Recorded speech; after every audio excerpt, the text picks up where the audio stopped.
அனைவருக்கும் வணக்கம். நான் அருப்புக்கோட்டை அண்ணாமலையார் ஜோதிட நிலையத்திலிருந்து உங்கள் ஆஸ்தான ஜோதிடர் ஜெய்சங்கர் பேசுகிறேன். சனி பகவான் மொத்தம் இருக்கிறது 9 கிரகங்கள், 12 ராசி வீடுகள். இந்த ராசி கட்டத்துக்குள்ளே பார்த்தீங்கன்னா ஒவ்வொரு கிரகங்கள் ஒரு சில கட்டங்களில் இருக்கும். சில கிரகங்களுடைய சேர்க்கையினால் சில பலன்கள் கிடைக்கும் ஜாதகருக்கு. அப்போ சனி பகவான் எந்த கிரகங்களோட சேர்ந்து நின்றால் என்ன பலன் கொடுப்பார் அதை பார்த்துக்கோங்க. சனி பகவான் முதல்ல சூரியனோட சேர்ந்துருக்காருன்னு வச்சுக்கோங்களேன். உங்கள் ஜாதகத்தை பாருங்கள். சனி சூரியன் சேர்க்கை இருந்தால் தந்தை மகன் உறவு பாதிக்கும். ஆனால் வியாபாரத்தில் கெட்டிக்காரராக இருப்பார், பிஸ்னஸில் கில்லாடி. இவர் தந்தையை விட்டு பிரிந்திருந்தால் அவருக்கு நல்லது, தந்தைக்கும் நல்லது. சரிங்களா? சரி. 2 சனி பகவான் சந்திர பகவானோட இருக்கார், சந்திரனோட சேர்ந்து இருக்கிறார் அப்படின்னா இவர் பெரிய குழப்பவாதி. எதுலேயும் டக்குன்னு ஒரு முடிவுக்கு வரவே மாட்டார்.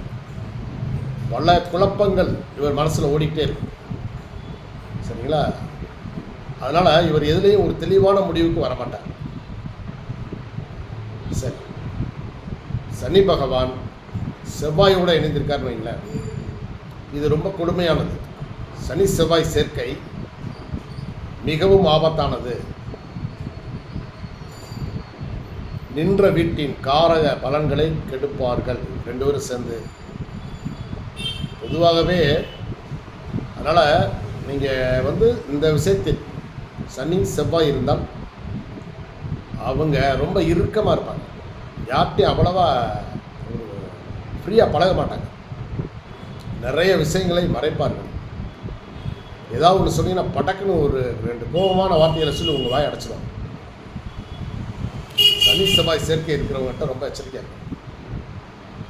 இவங்ககிட்ட கடன் கொடுத்தீங்கன்னா நீங்கள் வசூல் பண்ணவே முடியாது. சரி. சனி குரு சேர்ந்திருக்காருன்னு வச்சுக்கோங்களேன், இவங்க ஓரளவுக்கு நல்ல யோகக்காரங்களாக இருப்பாங்க. பெரிய தொழில் நிறுவனங்கள் நடத்துவாங்க. ஒரு பிஸ்னஸ்ன்னு வச்சாங்கன்னா ஒரு 4-5 ஊர்களில் பிரான்ச் வைப்பாங்க, அல்லது உள்ளூர்லேயே நிறைய இடங்களில் கடை வைப்பாங்க. ஸோ வியாபாரம் நல்லாயிருக்கும், தனவான். ஆனால் அதுக்கு தகுந்த மாதிரி இவங்களுக்கு செலவு வந்துக்கிட்டே இருக்கும். அந்த வர்ற தொகையை வச்சு இவங்க முதலீடு தான் பண்ணிகிட்டே இருப்பாங்களே தவிர மிச்சம்னு சொல்ல முடியாது. ஆனால் பெரிய லெவலில் பணக்காரங்களாக இருப்பாங்க. ரொட்டேஷன் ஆகிட்டே இருக்கும். சனி குரு சேர்க்கை மிக சிறப்பு. சரி. சனி புதன்.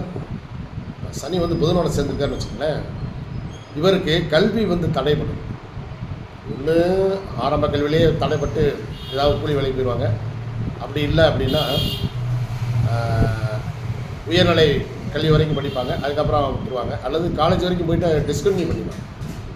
ஆனால் இவங்க படிக்கலைன்னு மட்டும் நினச்சிடாங்க. இவங்க புத்தி கூர்மை உள்ளவங்கள, நுணுக்கம்.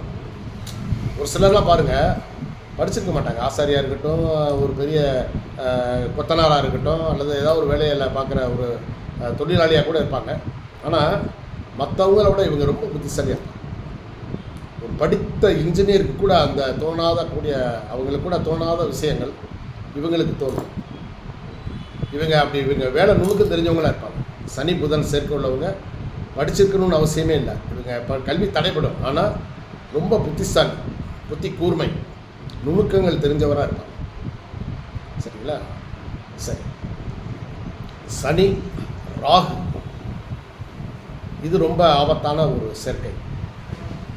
ஏன்னா நின்ற வீட்டினுடைய பலாபலன்கள் அந்த காரகத்துவங்களை கெடுப்பாங்க. ஆனால் நீங்கள் ஒரு தொழில் நிறுவனம் நடத்துகிறீங்க அப்படின்னா திடீர்னு எதிர்பாராத பண வரவு உங்களுக்கு கிடைக்கும். அதே போல் எல்லாமே ஒரு அதிர்ஷ்டவசம்னு சொல்லுவோம்ல, அது அதிர்ஷ்டக்காரணியான்னு சொல்லுவாங்க. அதாவது அதிர்ஷ்டம்னா எப்பயுமே கிடைக்கக்கூடிய அதிர்ஷ்டம்ல திடீர் அதிர்ஷ்டம். திடீர் அதிர்ஷ்டசாலி ஆவாங்க, திடீர் பணக்காரன் ஆவாங்க. இந்த சனியும் ராகும் சேர்ந்தவங்க திடீர்னு அவங்க எதிர்பார்த்துருக்கே மாட்டாங்க. எப்பயோ ஒரு இடத்துல வாங்கின ஒரு சொத்தாக இருக்கும், இன்றைக்கி திடீர்னு அவங்க கண்ணில் பட்டு இன்றைக்கி அது நல்ல விலைக்கு விட்டுரும். உடனே பெரிய கார் பங்களான்னு வாங்கி போயிரு அப்படியே அந்த மாதிரி திடீர்னு முன்னேறிடும். சனி கேது சேர்க்கை இவங்க வந்து பக்திமானாக இருப்பாங்க, ஆன்மீக வழியில் நாட்டமாக இருப்பாங்க. இல்லறத்தில் இருந்தாலும் துறவரம் பண்ண மாதிரி தான்.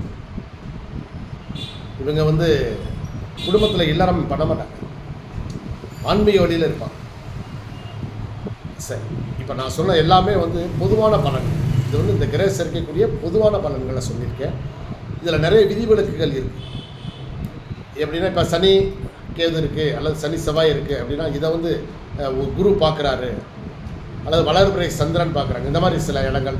அதே போல் நிற்கக்கூடிய இடங்களை பொறுத்து எப்படின்னா இப்போ லக்கணத்திற்கு 1, 5, 9 திரிகோணத்திலோ அல்லது 1, 4, 7, 10 கேந்திரத்திலோ இருந்தால் சில இந்த விதிவிலக்கு அமலுக்கு வரும்.